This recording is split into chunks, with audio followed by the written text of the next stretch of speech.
Bismillahirrahmanirrahim.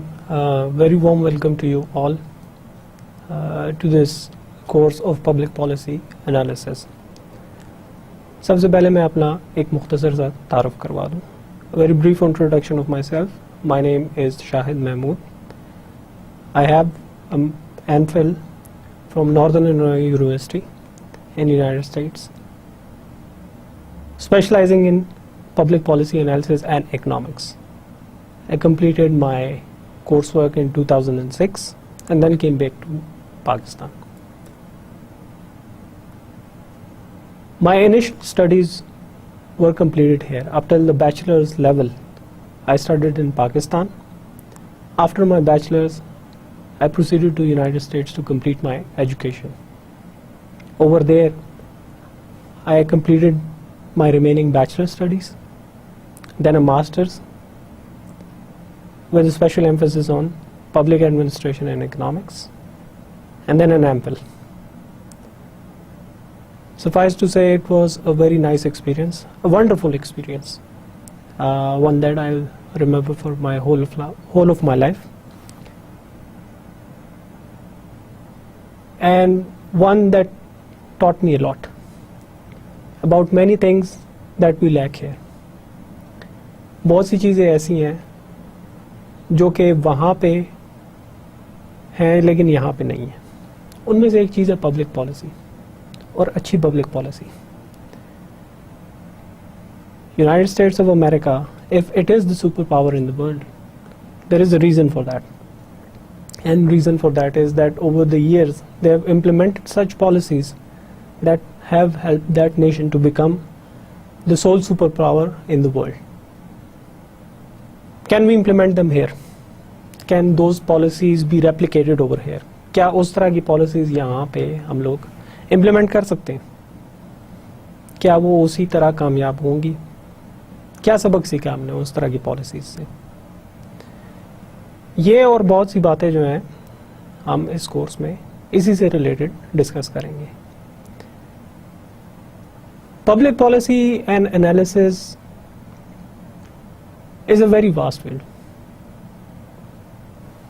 सबसे पहले तो इनफैक्ट इसके पब्लिक पॉलिसी के बारे में बात करने, इसकी डेफिनेशन के बारे में बात करने से पहले थोड़ा सा हम कोर्स आउटलाइन देख लेते हैं कि व्हाट इट इज. बेसिकली इस कोर्स का टाइटल है public policy analysis NPA 404 offered by COMSATS.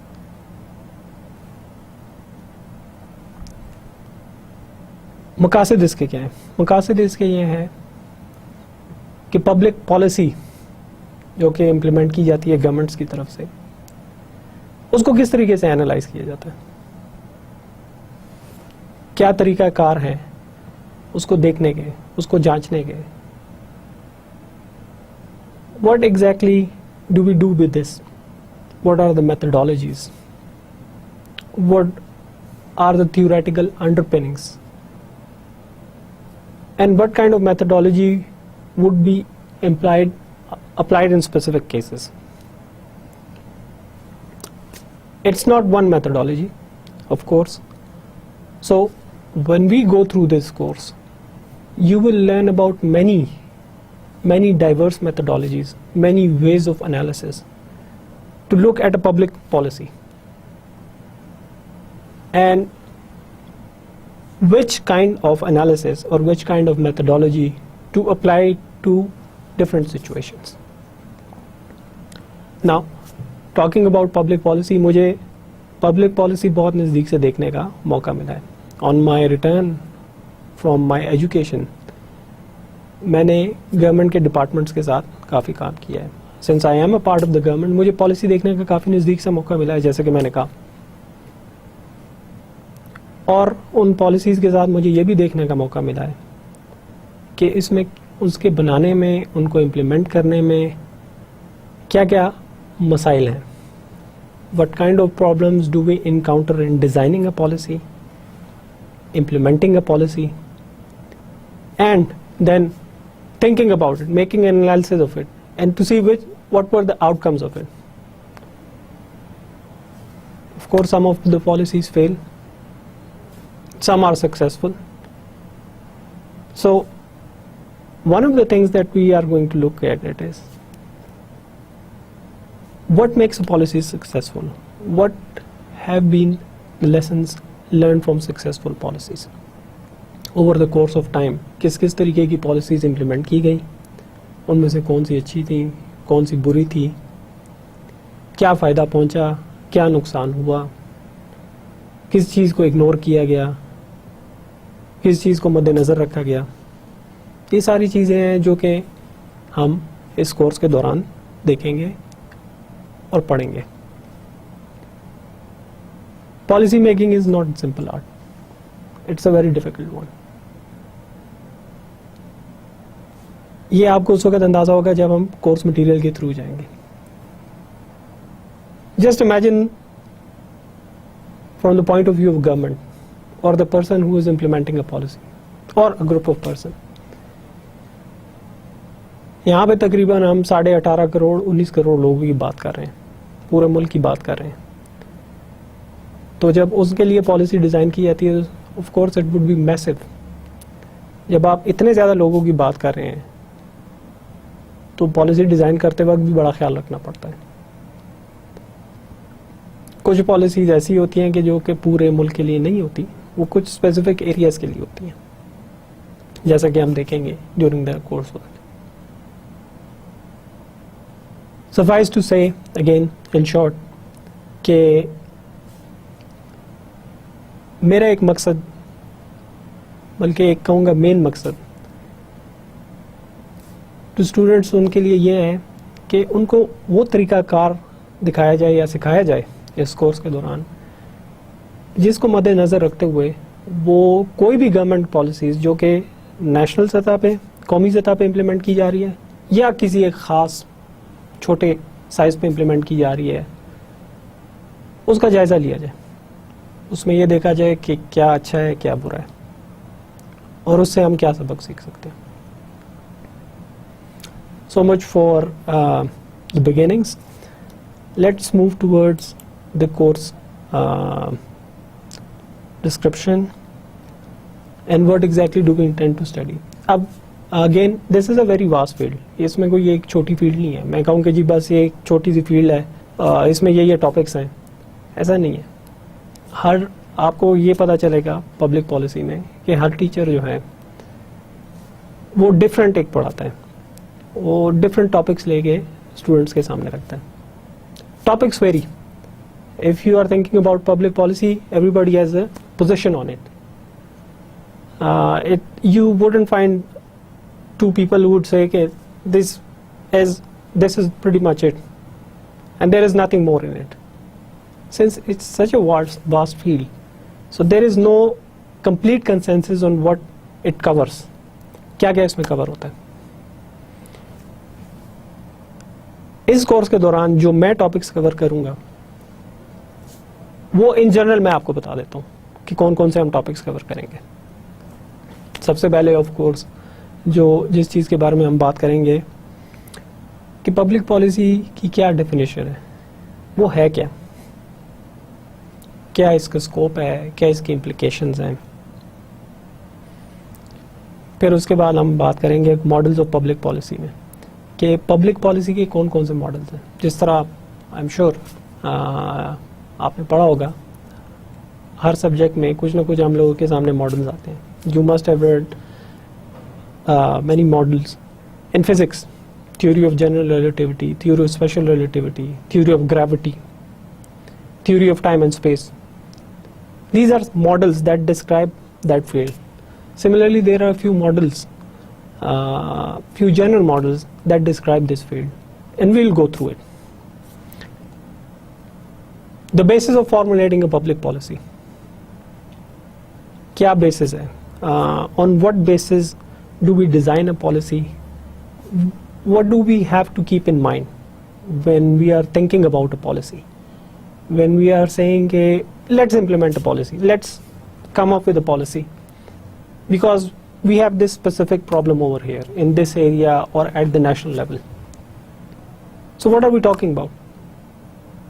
There must be a basis for formulating a policy. जब हम पॉलिसी की बात कर रहे हैं, हम कोई पॉलिसी बनाना चाहते हैं, तो उसकी कोई वजह होगी, कोई ना कोई वजह. फायदा होता है या नुकसान होता है वो अलग बात है, लेकिन when you're in short, when you're designing a policy, there must be a basis for it. After the designing and approval of a policy, then comes the phase of implementing a policy, which is perhaps the most difficult one. At least that has been my experience in the real life. कि जहाँ तक policy की बात आती है तो उसमें सबसे डिफ़िकल्ट फेज़ जो होता है, सबसे मुश्किल मरला जो होता है, वो इम्प्लीमेंटेशन का होता है कि उसको लागू किस तरह किया जाए. There are various reasons. The biggest, at least from what I have experienced, is it concerns finances. Sometimes what the government does is they chart out specific financials for a project or a policy, and they think that that would be it. There wouldn't be any more expenditures. This is this much. At most we will have to spend ₹1 billion on implementing this policy. In most of the cases though, at least in Pakistan, it turns out that there are cost overruns. Billion turns into 10 billion, 20 billion because of time delays, cost overruns, and many various things, other things that affect the policy. Let me give you an example. आजकल आप लोगों ने काफ़ी सुना होगा नीलम Jhelum hydro power project का. नीलम Jhelum hydro power project जो है, उस पॉलिसी डिज़ाइन, उस पॉलिसी पब्लिक पॉलिसी का आउटकम था जिसमें ये सोचा गया था कि ज़्यादा से ज़्यादा पानी के पावर रिलेटेड जितने भी प्रोजेक्ट्स हैं या बिजली से रिलेटेड जितने भी प्रोजेक्ट्स हैं वो पानी के उस पर बनाए जाए बेस करके. नीलम झेलम हाइड्रो पावर प्रोजेक्ट जो है वो भी इसी पॉलिसी का आउटकम था. नाउ इंटरेस्टिंग थिंग इज कि इट वाज डिजाइन्ड इन 1988. इसकी अप्रूवल हुई, it was approved in 1988 and it was slated to finish by early 2000 or 1998. So what was the outcome? What happened? ये आपके सामने मिसाल कि अभी तक वो कंप्लीट नहीं हुआ. It's not complete. It still has about a year or two to go. The initial estimate, which ran in millions of rupees, is now billions and billions of rupees. There have been so many cost overruns. There are various reasons for that. बहुत से reasons हैं. फिर इस मरहले के बाद when we go through the implementation phase, what kind of requirements are there for implementing a policy? We'll go towards analyzing a policy. What are its outcomes? And what methods are used for analyzing a specific policy? And last but not the least, another general area that we will cover is that why do policies fail to achieve a desired result? क्या वजह है policies fail हो जाती हैं? यहाँ पे बहुत ज़्यादा फेल होती हैं. 10 में से शायद एक पॉलिसी कामयाब हो या 2 पॉलिसीज कामयाब हो. वजह क्या है? क्यों इतनी ज़्यादा पॉलिसीज फेल हो जाती हैं? क्यों वो पूरी नहीं होती? That is something we will go through in the course, and hopefully by the end of the course you will have a good understanding of why these kind of things tend to happen a lot over here. They happen worldwide, not just in Pakistan, but the frequency of failures seems to be more over here than other parts of the world or in especially in developed nations. The grading criteria for this course, first the textbook. The textbook for the course, this was a tricky one because I had to look for books that are easily available nationwide. मैंने वो books देखनी थी जो कि आपको हर जगह आराम से मिल जाती हैं. From my queries, from asking around, from different booksellers, came up with 2 books. that are normally said to be available almost everywhere. And one is the Handbook of Public Policy Analysis, its theory and its methodology. That's has been written by the authors are Frank Fisher and Gerald Miller. The other one is Public Policy Analysis, and it's written by Corinne Lorre and Frederick Perron. So hopefully, wherever you are in Pakistan, you won't have much difficulty in finding these books. And most of the material that we will cover during this course, you can find it in these books. Of course, the wording would be different than what I teach you or what you would see in slides. But overall, it's the same topics or it's the same themes that I'll be discussing. So you can definitely, I'll advise you to go through those books, buy those books, go through them. It will help you a lot. They would be an able complement to the lectures and the notes that I give you. In case you find it difficult to find these books, they are not available in your area, you can buy any other book that is related to public policy analysis. ज़रूरी नहीं है कि बिल्कुल यही किताबें आप लें जो कि मैंने आपको बताई हैं. मैंने आपको इसलिए ये बुक्स बताई हैं क्योंकि जितना मुझे पता चला है कि ये बुक्स आसानी से अवेलेबल हैं, and these are good books. But in case अगर आपके इलाके में ये मुयसर नहीं है किताबें, तो जो भी किताब अवेलेबल है पब्लिक पॉलिसी एनालिसिस से मुतालिक, उसको खरीद लें. वो आपकी काफ़ी मददगार साबित होगी लेक्चर्स के कंटेंट के अलावा. एग्जाम्स और ग्रेडिंग की थोड़ी सी बात कर ली जाए. 4 क्विज़ेस होंगे, 4 असाइनमेंट्स होंगी, ग्रेडेड डिस्कशंस होंगी 4, 2 सेशनल्स होंगे और 1 फाइनल होगा. Total number for this course equal 1000. 1000 number है टोटल इस कोर्स के. उनकी परसेंटेज वाइज डिस्ट्रीब्यूशन जो है वो कुछ इस तरह है कि क्विजेस जो हैं 4, वो टोटल 10% नंबर है. असाइनमेंट्स जो हैं 4, वो भी 10% है. जो डिस्कशंस हैं वो कोर्स का टोटल 5% है, कोर्स के ग्रेड का. सेशनल्स 2, वो 25% है. और फाइनल एग्जाम जो आपका होगा वो 50% है. ये जो कोर्स की ग्रेडिंग है, ये मेरी उसमें अपनी मनचाही नहीं है. This is the typical format जो कि कॉमसेट्स का होता है, अग्रीड अपॉन, ये उसके मुताबिक है. और काफ़ी लीनियंसी है इसमें. Quizzes, assignments, these are normally the easier part of the coursework. So there you have 20% of the marks just from the quizzes and assignments. Quizzes आपके जो होंगे वो मल्टीपल चॉइस क्वेश्चंस होंगे, उसमें कोई सब्जेक्टिव क्वेश्चन नहीं होगा, ज़्यादा आपको लिखना नहीं पड़ेगा. So it's easier, it becomes easier, at least that is what I think. General discussions, ये थोड़ा ट्रिकी पार्ट, मैं ट्रिकी नहीं कहूँगा, लेकिन बहुत से I found that a lot of students don't like discussions. They don't like writing. They don't like this flow of ideas about what I should write about a particular topic. Quite a lot of students are shy of that. I was too.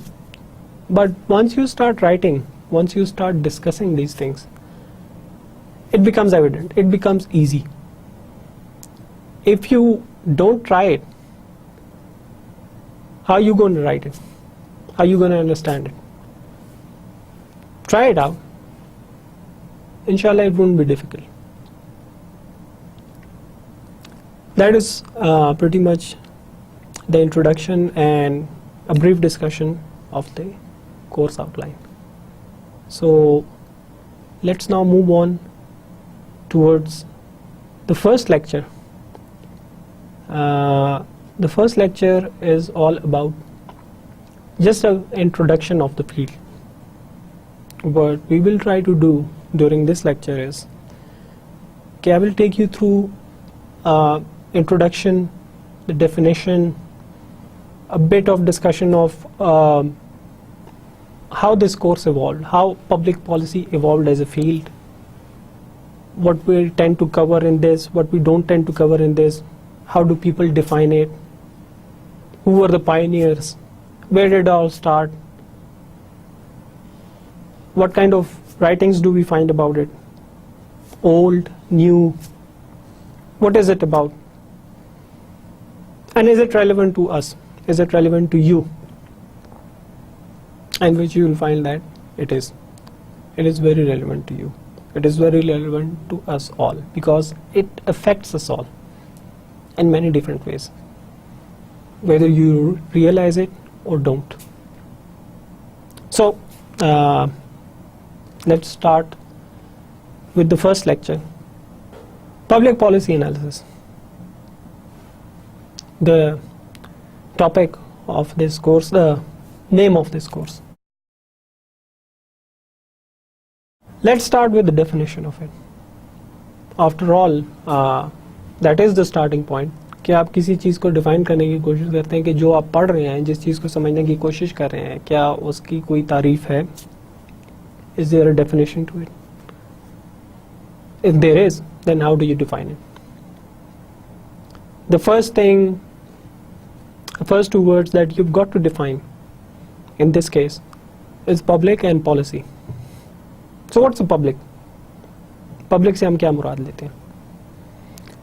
I picked up these definitions from the dictionary, the Merriam-Webster dictionary to be exact.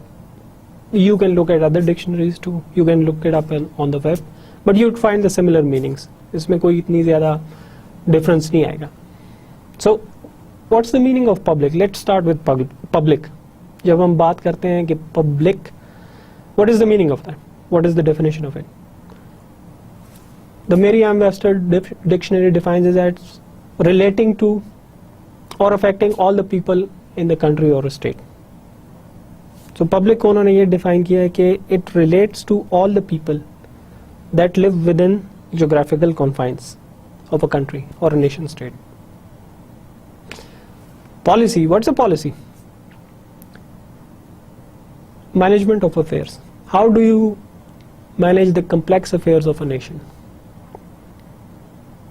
अब अगर इन दोनों को combine करें public policy, तो जो एक short सी definition हमारे सामने आती है वो ये आती है कि managing the affairs of the residents of a nation state with in geographical confines.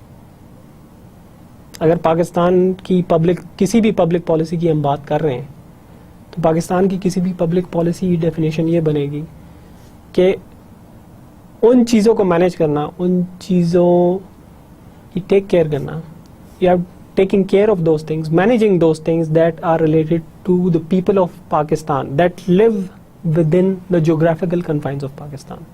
A specific policy implemented for apparently their welfare. There might be other reasons, but let us just say for their welfare, for their well-being, to improve their lot. That's a public policy. Now, is there an agreed upon definition of a public policy? कोई इस चीज़ पे क्या academia में कोई एक ऐसी definition है कि जिसे हम कहें कि जी हाँ ये एक डेफिनेशन है पब्लिक पॉलिसी की, इस पे सारे एग्रीड हैं? There is none. Why? We will go through it. लेकिन चले अभी हम कुछ देखते हैं डेफिनेशंस जिससे आपको एटलीस्ट ये पता लगेगा कि कोई एक एग्रीएबल डेफिनेशन नहीं है कि सारे उस पर मुत्तफिक हों कि हाँ जी ये डेफिनेशन है इसकी. मैं कुछ डेफिनेशंस के गो थ्रू करता हूँ. मसलन Oxford handbook of public policy वो ये कहती है कि the study of public policy is a mood more than a science, a loosely organized body of percepts and positions rather than a tightly integrated body of systematic knowledge, more art and craft than a genuine science. अब इसमें एक दो चीजें आप notice कीजिए. Notice one or two things about this thing. This definition that is given by the Oxford Handbook of Public Policy. It says that two words: percepts and positions. Now, our position, like mine, suppose I'm taking a position on something, and if I'm taking a position on something, then I definitely have a perception of that thing, which may be different and which probably is different to what the other people think. मैं यहाँ पे बैठा किसी मसले के बारे में एक चीज सोचता हूँ, लेकिन आप हजरात जो देख रहे हैं इस वीडियो को, डेफिनेटली उनका कोई एक और व्यू होगा. सो पोजीशंस डिफरेंट होती है, परसेप्शंस डिफरेंट होते हैं. पब्लिक पॉलिसी की जब हम बात करते हैं, यही एक वजह है, इनफैक्ट मेन वजह है कि पब्लिक पॉलिसी की कोई स्पेसिफिक डेफिनेशन इसलिए भी नहीं है कि हम सब का जो नजरिया है किसी एक पॉलिसी के बारे में, हम सब जिस तरीके से सोचते हैं किसी पॉलिसी के बारे में, वो एक तरीके का नहीं होता. It differs from person to person because we all tend to think separately. We all have a different mindset that thinks about different things differently. So much for this. Let's go through some of the other definitions. This is Dye, a writer, D-Y-E, Dye. And his definition of public policy is that policy is whatever governments choose to do or not to do. Now, notice again, उसने ये भी इसमें include किया हुआ है कि choose to do or not to do. अगर कोई हुकूमत जो है सिरे से कुछ करती ही नहीं है, कोई गवर्निंग क्लास जो है वो सिरे से कोई पॉलिसी बनाती ही नहीं है, राइटर कहता है कि वो भी एक पॉलिसी है, कुछ ना करना. I'm sure you would be surprised. When I first read it, I was surprised too. But it turns out that in quite a few cases it is true. Governments just tend to sit back and relax, do nothing, wait and see policy. जिसे कहा जाता है ना कि देखी जाएगी, देखा जाएगा, हालात जैसे होते हैं उसके मुताबिक फिर कुछ किया जाएगा. So they just sit back, relax and see what kind of situation develops. So Dye's definition, it tends to cover that aspect too. Another one is ISIS stone, in fact, sorry. The relationship of government unit to its environment. अब इसमें उसने दो चीजों में differentiate कर दिया है. He has differentiated people of a country into two sections, two units. One is the governing class, the other is its environment. अच्छा, और उसके governing class की उस environment के साथ ताल्लुकात या relation. Who is included in the environment?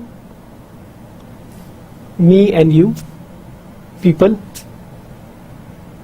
and other matters related to it. So it's the relationship of a government classes with its people and its affairs. Another one is the action, objective, pronouncement of government on particular matters, the step they take or fail to take. Again, इस चीज को notice कीजिए कि इसमें वो again उन्होंने कहा हुआ है कि the steps they take or fail to take. कोई वो जरा से स्टेप लेते ही नहीं है. अगेन ये भी एक पॉलिसी का हिस्सा है, इसको भी पॉलिसी में इंक्लूड किया जाता है. And the explanation they give for what happens or does not happen. That definition has been proposed by Wilson in his textbook. Last but not the least, definitions तो बहुत सारी है, लेकिन चूंकि definition से ही सिर्फ आपको बोर नहीं करना चाहता, हमने आगे भी चलना है, तो जिस आपको एक पर्सपेक्टिव दे रहा हूँ कि लोग किस किस तरीके से डिफाइन करते हैं, उनके ख्याल में पब्लिक पॉलिसी है क्या, जिन्होंने खुद टेक्स्ट बुक्स लिखी हैं. दिस इज एंडरसन की जो किताब है वो अंडर ग्रेजुएट लेवल पे जो हमने पढ़ी थी when I was there in the United states.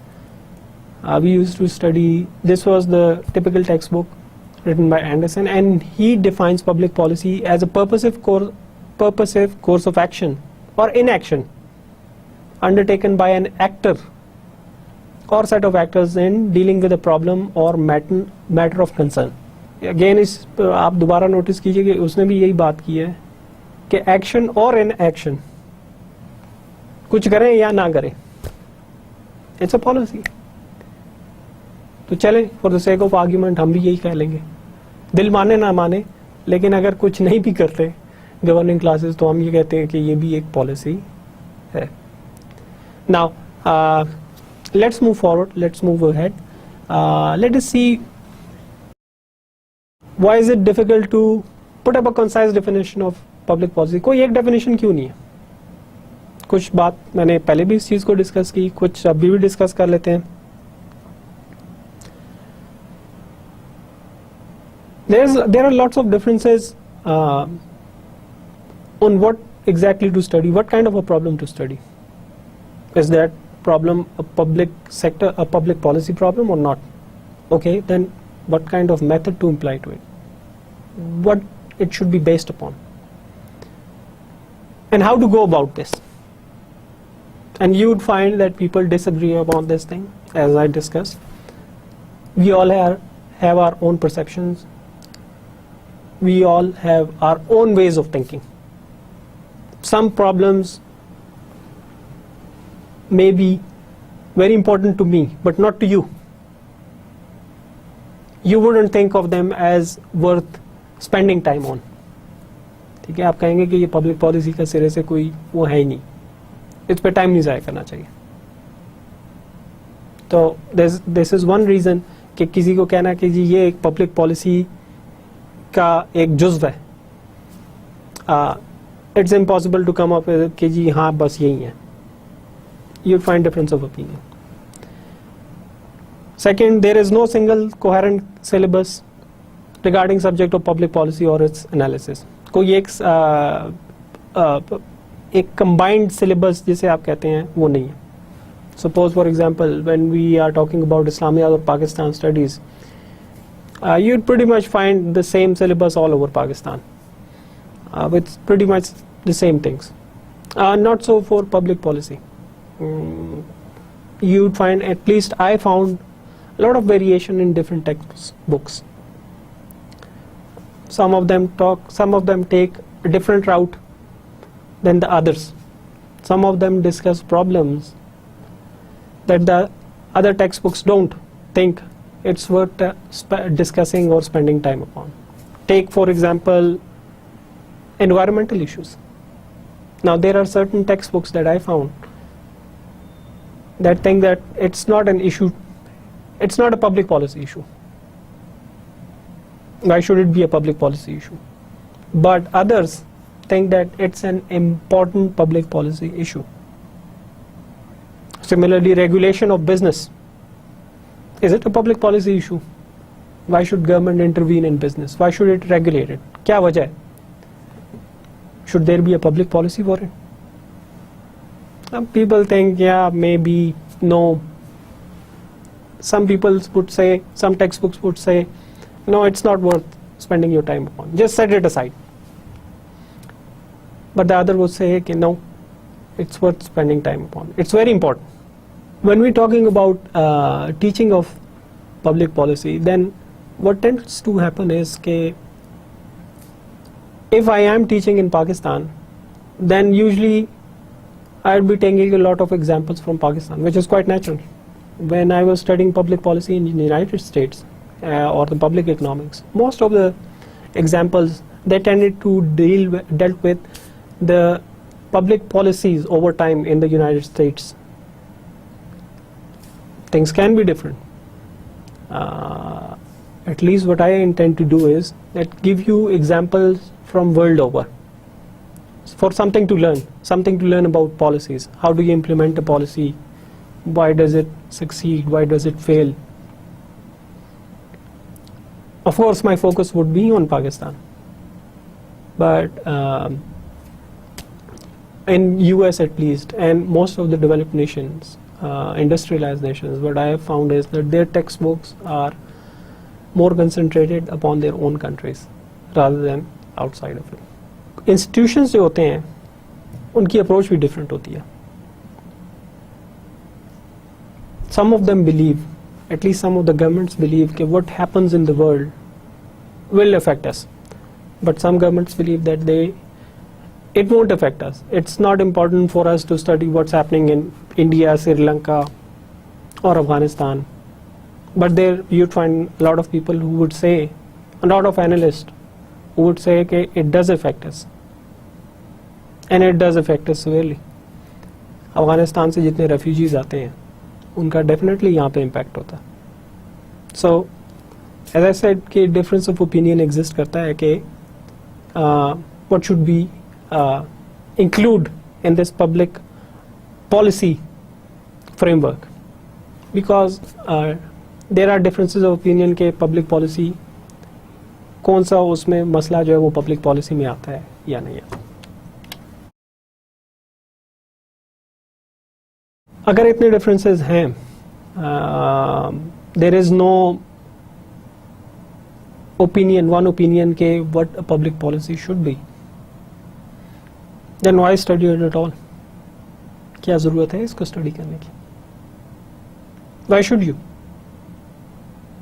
Because there is no agreed upon definition. How would you define a public policy? If somebody asks you, okay, define a public policy. What is it? What are you trying to tell me? What is it about? And you come up with the answer that there is no agreed upon definition. Wouldn't that look odd? Actually, no. It is important. Why is it important? क्यों public policy important है? मैं आपको कुछ मिसालें देता हूँ. Think about these things. Pakistan's total foreign debt, I'm talking about foreign debt, जो कि डॉलर्स में डिनोमिनेटेड है, it's more than $60 billion.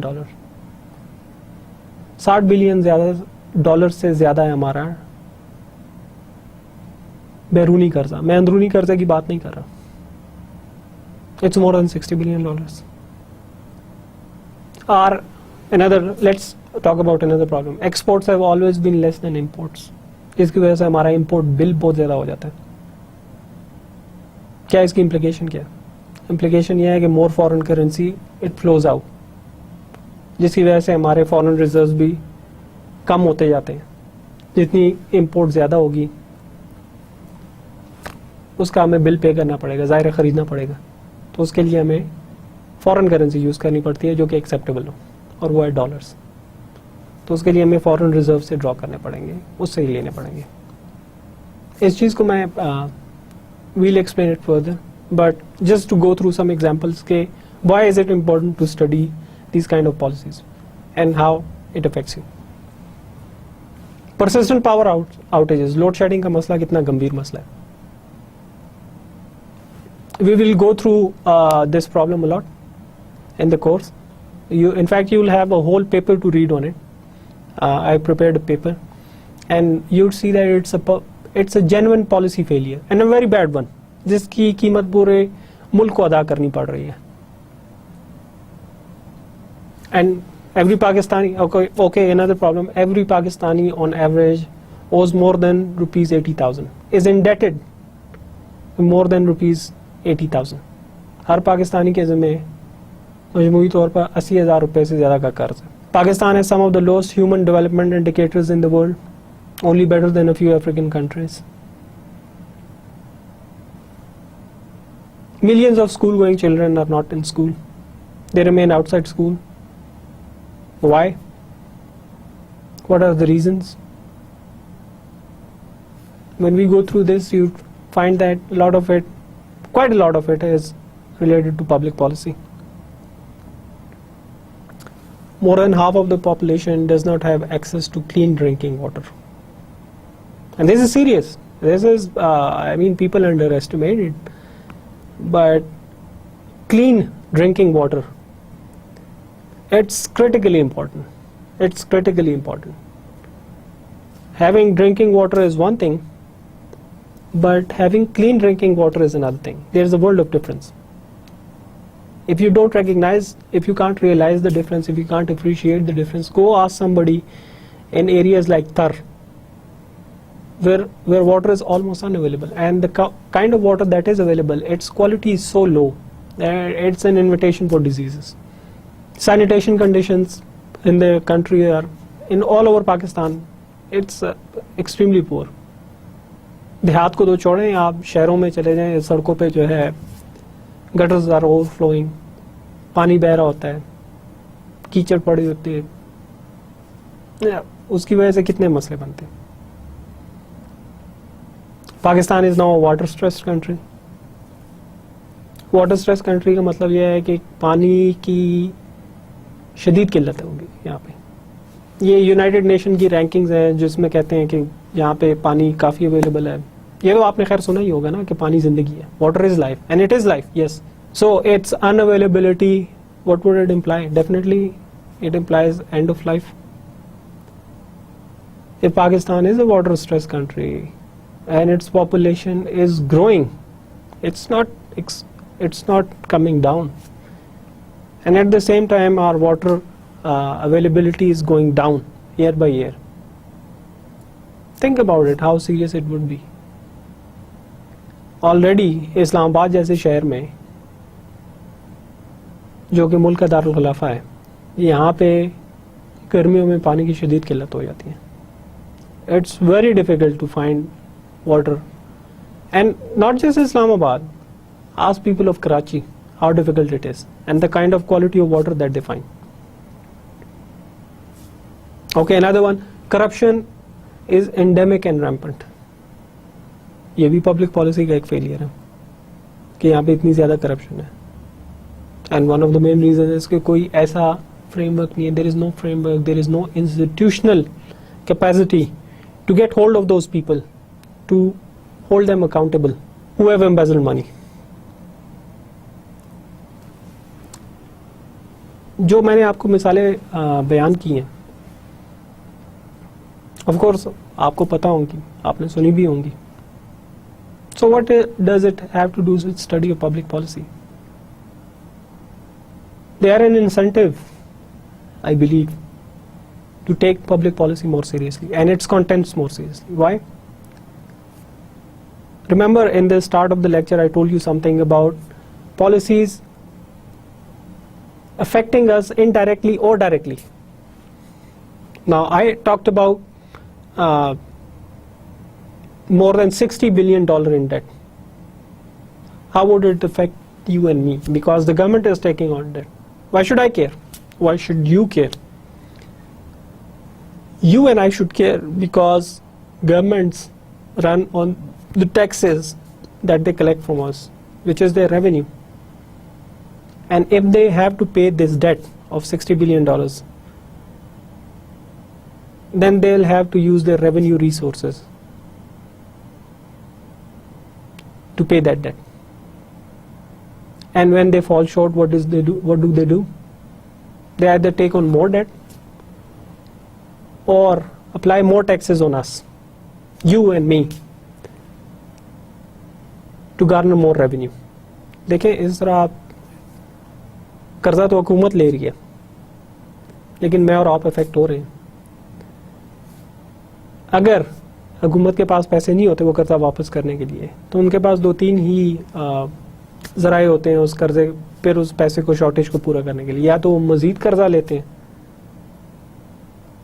और यहाँ पे टैक्सेस बढ़ा देते हैं. तो टैक्सेस किससे निकलवाएंगे? वो आपसे और मुझसे ही निकलवाएंगे, कहीं और से तो नहीं निकलवाएंगे. So you see, it is affecting us indirectly. ठीक है, जितना भी कर्जा ले आखिर में निकलवाना हमसे ही है, क्योंकि गवर्नमेंट जो है उसके पास वो अपने रेवेन्यू पे इंहिसार करती है इस चीज़ का कि to address its problems like that and its day to day affairs. अच्छा, अब मैंने एक मिसाल दी आपको पाकिस्तान के एक्सपोर्ट के बारे में. It's always lower than imports. इससे क्या फ़र्क पड़ता है? एक्सपोर्ट इंपोर्ट से लोअर हो, उससे क्या फ़र्क पड़ता है? फ़र्क ये पड़ता है कि हमारा इंपोर्ट बिल जो है वो ज़्यादा होता है, हम अपनी कमाई से ज़्यादा खर्चा कर रहे हैं. We are spending more, our expenditure is more than our earnings. By exporting more, what you're doing is you're earning foreign capital. But by importing more than your exports, what happens is that whatever you earn goes out of the country. And besides, more than that, because you have to carry over you have to take care of the imports too. Now another example, I gave you the example of how many children are out of school. Now why should it affect you? I mean, इतने ज़्यादा बच्चे school से बाहर हैं. Why should you care? Why should I care? We should care because, just to give you one example, one critical example, we should care because the formation of human capital is very critical to the development of a nation, to economic growth. And the formation of human capital basically comes from going to school and acquiring the skills. अगर इतने ज़्यादा बच्चे school से बाहर हैं, they are not acquiring any skill, उनकी कोई human capital develop ही नहीं हो रही. They'll probably be a burden rather than an asset when they grow up. They'll have difficulty in finding jobs, and that would contribute to overall poverty. Because if they don't have any source of income, if they don't have any job, they don't have any source of income, and they'll fall into a poverty trap. That's a big story of what has been happening over here in Pakistan as far as poverty is concerned. Now, corruption is endemic and rampant. Then what? If you and I are not corrupt, why should we care? अगर कोई चोरी कर रहा है, अगर कोई corruption कर रहा है, why should you and I care? हमने तो नहीं की, बट जैसा कि मैंने कहा कि it affects us indirectly.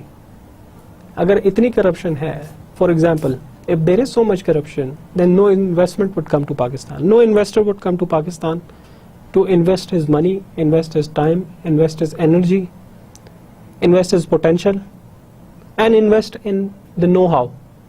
If the investor doesn't come, what you are losing out, what we are losing out are opportunities for jobs, opportunities for gaining new knowledge, technology.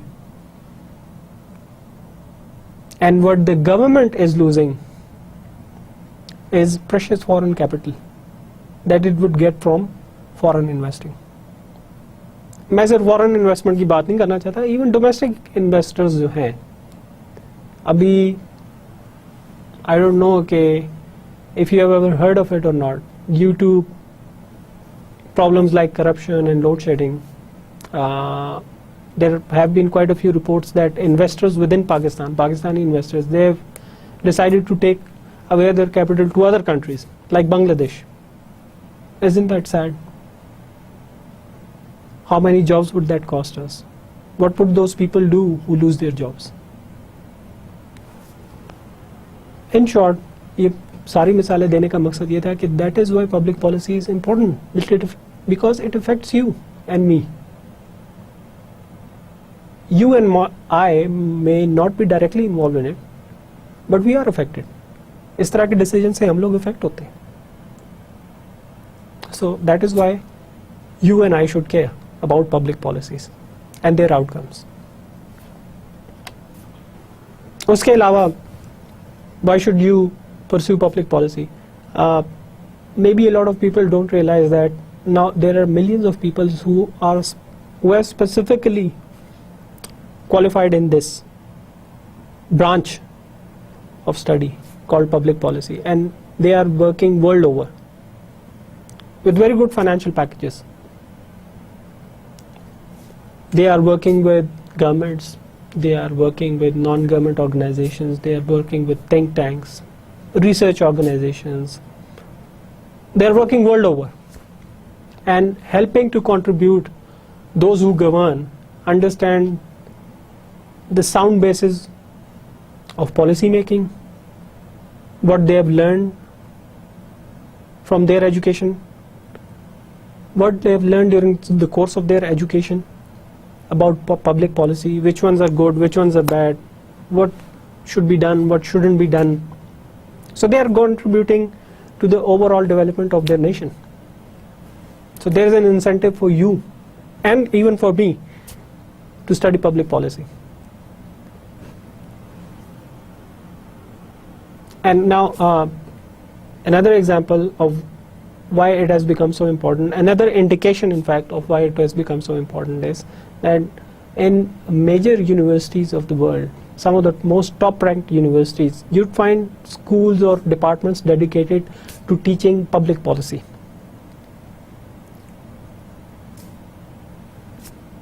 Perhaps I can name a few famous ones, but I'll name one. The Kennedy School of Government, that's in Harvard. Harvard is one of the top universities in the world. It persistently ranks in the top 2 or 3 universities in the world whenever the rankings are published. It has a dedicated school which offers a PhD in public policy. It's called the Kennedy School of Government. So there it is, the importance of public policy for you, why you should study it.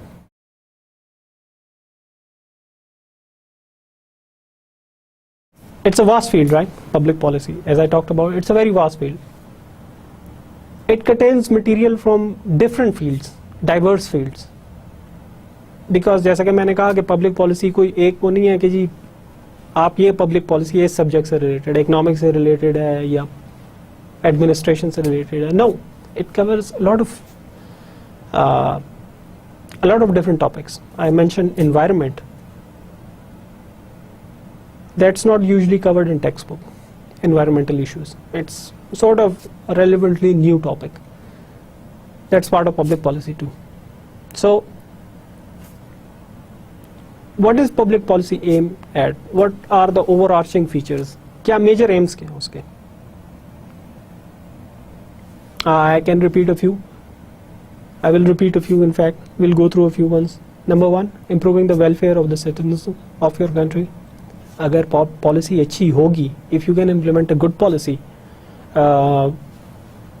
through which people can realize a gain. अभी मैंने, suppose for example, I just gave you an example of industrialization. If industrial or the investors are packing up their bags and moving elsewhere, अगर कोई अच्छी public policy Pakistan में आती है, if investors feel this is a good policy, what they will do is they would invest over here in establishing an industry. So what would the people realize? People would realize a lot of jobless people would get jobs. And you'll get manufactured products that might not be available in the markets because they've left Pakistan. So there is a good policy for you. There is improvement. There is improvement in welfare because just for one thing, people got jobs and they have a source of income now. Differentiate between good and bad policies, the second one. Policy is a policy. You don't know if it's a good one or a bad one unless you analyze it and then the results start to come out. So by studying public policy analysis, by analyzing a public policy, what you can do is, or what we can do is, offer our insights, offer our thoughts. Maybe this is a good one, this is not a good one. पहले भी implement हो चुकी है लेकिन इसका कोई इतना result नहीं आया. So it should be pursued, it shouldn't be pursued. So it helps differentiating between good and bad policies. Improve governance for better outcomes. This is, I guess, personally for me, this is more applicable to the governing classes. After all, the governing classes, what do they aim for? They aim for getting elected again and staying in power. जिसको हुकूमत में रहने का शौक है वो क्या करेगा? वो यही कोशिश करेगा कि लोगों के ज़्यादा से ज़्यादा वोट ले. I am talking about democracy of course. जिसने डंडे के जोर पे आना है तो उसको तो वोट की ज़रूरत नहीं होती. लेकिन फॉर सेक ऑफ आर्ग्यूमेंट हम डेमोक्रेसी की ही बात करते हैं, जमहूरियत की ही बात करते हैं. तो गवर्निंग क्लासेस का एक बड़ा जो उनकी एक ख्वाहिश होती है कि they should remain in power. So if they want to remain in power, they will have to deliver. And if they want to deliver, what should they do? They should implement those policies that help the public. There are positive outcomes of it. As I said, you can say okay, it helps improve the overall welfare in the country. Another one is towards a viable, a strong nation.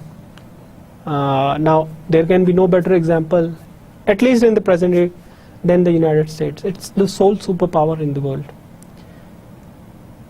And it's the sole superpower in the world on the back of its economy.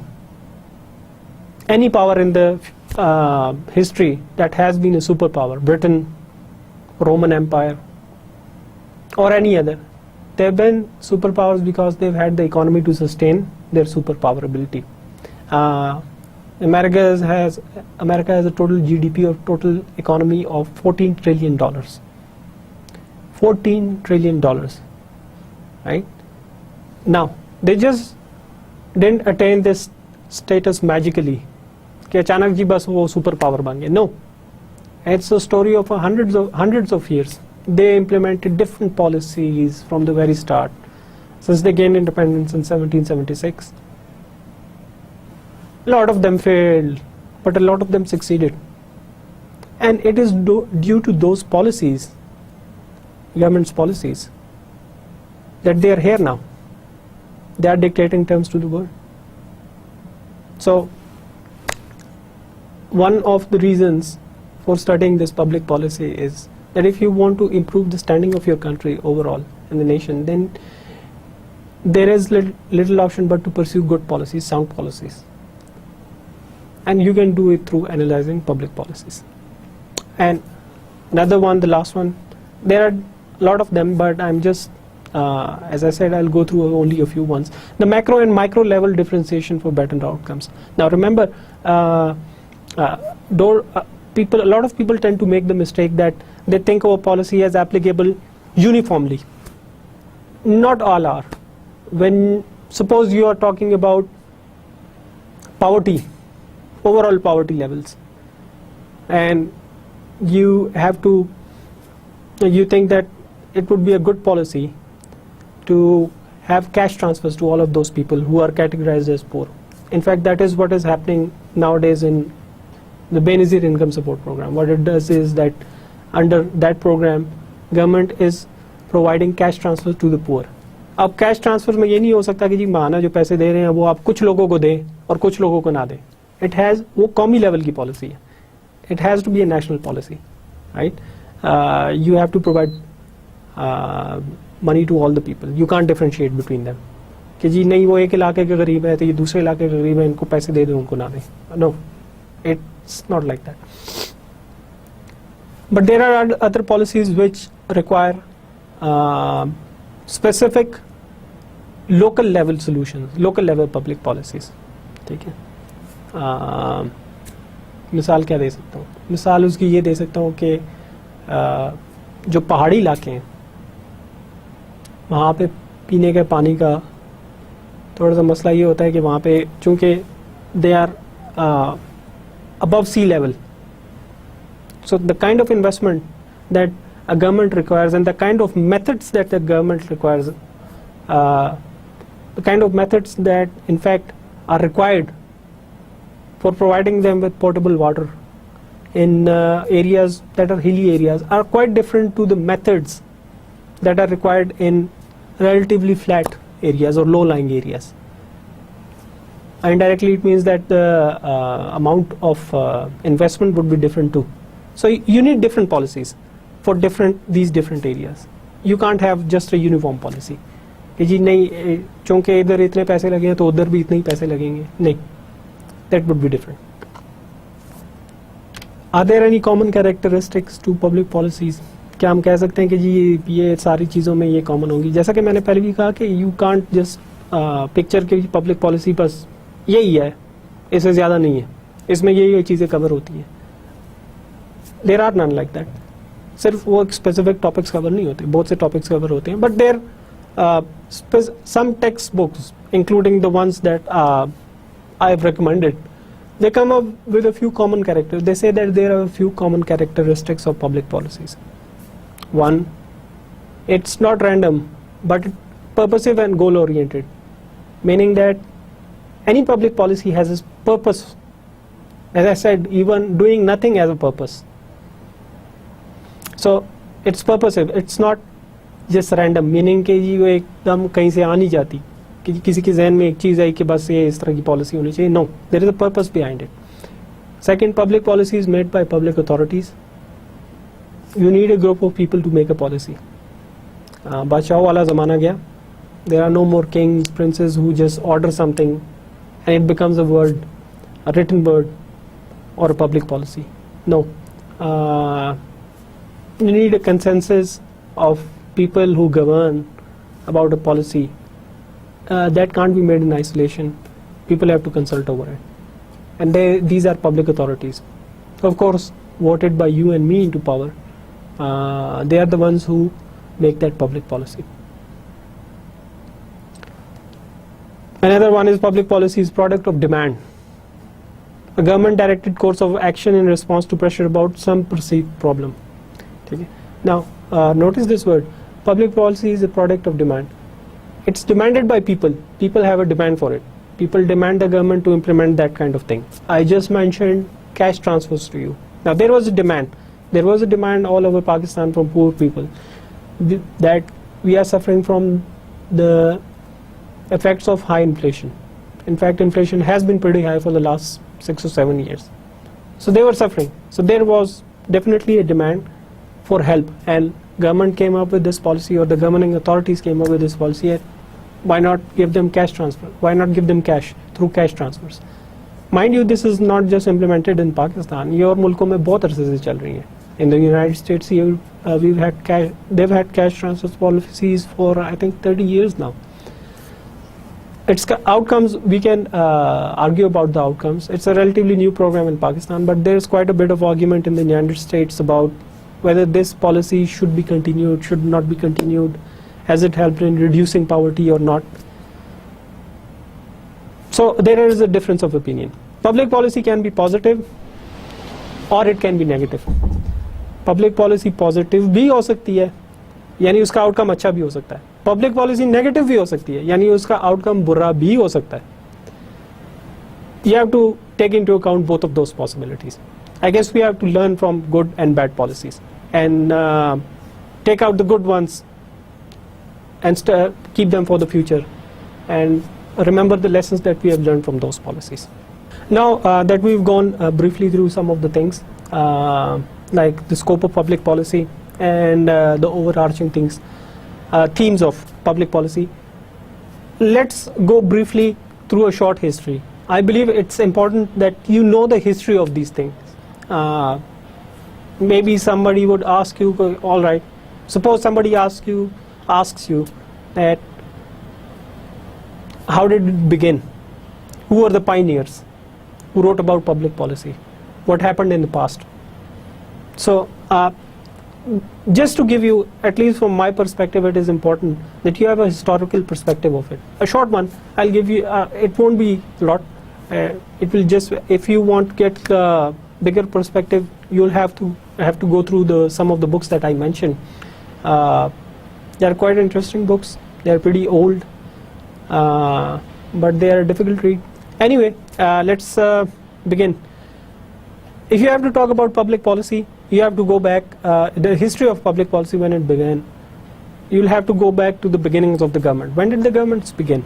Governments कब वजूद में आई? जाहिर है public policy जो कि हमने definition पढ़ी थी वो कि उसी वक्त इम्प्लीमेंट हो सकती है जब कोई हुकूमत होगी. सो अगर आप ये सोच रहे हैं कि कब शुरू हुई, तो फिर आपको जाना पड़ेगा वो बिल्कुल तारीख में, कि जब तारीख में पहली दफ़ा हुकूमत वजूद में आई. जाहिर है जब हुकूमत वजूद में है उसने कोई पॉलिसी इम्प्लीमेंट की होगी जो कि पब्लिक पॉलिसी बन गई.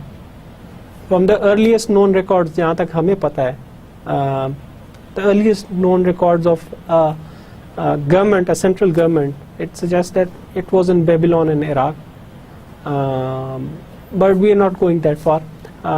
Let's start with the oldest written texts that discuss matters related to governance and the government. The earliest ones the most interesting ones of the earlier ones are Republic by Plato. Plato was a Greek writer, and Republic was his book about governance and matters related to it. It's kind of a dialogue, but it discusses many things about government and governments and the happiness of citizens. Then another one, I'm sure you've heard this about this writer Chanakya or Chanakya. He wrote just about the same time when Plato wrote his Republic. That was 327 AD, around 330 AD. AD means Anno Domino. AD का मतलब है Anno Domino. यहाँ पे दो तारीखें for those who don't know. एक Anno Domino वो उन तारीखों को कहते हैं जो हज़रत ईसा अलैहिस्सलाम की पैदाइश के बाद Anno Domino शुरू होता है, उससे पहले जो है वो before BC, before common era. Republic of Plato and Chanakya's two books, Arthashastra and Niti Shastra. They were written before the birth of Jesus, around 330 or 350 years before his birth, supposedly. I'm not an expert on that, but now in Arthashastra and Niti Shastra, Chanakya discusses the same things: how to govern, how to improve the general welfare of the masses, how to exert power, and how to keep hold of things, this sort of stuff. Now these were books not just written out of intellectual curiosity, but they specifically had a purpose. Think about it, why would they write books if there was no need for a public policy, for discussing matters related to the government? If it were not for a government who was thinking about dealing with people or improving their lot, I don't think there would have been books like that. So again, that thing about demand from people. अच्छा, later ये फिर सिलसिला चलता गया, कुछ दरम्यान में रुक भी गया. लेटर टेक्स्ट जो हैं वो आई, उसमें बड़ी मशहूर जो थी वो आई after the birth of nation states, around 14th और 15th, 14वीं और 15वीं सदी में जब नेशन स्टेट्स वजूद में आई, मसलन इंग्लैंड, फ्रांस, जो यूरोपियन नेशन स्टेट्स थी, उनके वजूद में आने के बाद इस तरह के टेक्स्ट आने शुरू हुए. सबसे पहली थी जिसको मैं डिस्कस करना चाहता हूँ, वो the prince. It was written by Italian writer name Machiavelli. Machiavelli or Machiavelli, it's pronounced like that. He was in the service of, he was an advisor to a prince of a city-state. He was kind of a king of a city-state. I think it was Sicily or Naples. These are cities in Italy. These were small nation states. He wrote it for him as a kind of a guide to how to go about government affairs. Then after him, you had a lot of other writers. You had Adam Smith. He is known as the father of economics, and he wrote one of the most famous books in history, The Wealth of Nations. The Wealth of Nations is all about how to improve the lot of the people and what should the government do. His focus was mainly economics. That is why the title The Wealth of Nations. And his argument was, it's a huge book, it covers a lot of things, but if I have to tell you in a few words what it was about improve your economy. And how do you improve your economy? To improve your country. I gave you the example of United States, that it's on the back of the economy that it's a superpower. The Wealth of Nations is all about how to improve the overall welfare through economic gains. Then you had I don't remember the name of Thomas Hobbes. Thomas Hobbes wrote Leviathan. He was an Englishman. It was all about the power of a government, and he cast a very doubtful eye.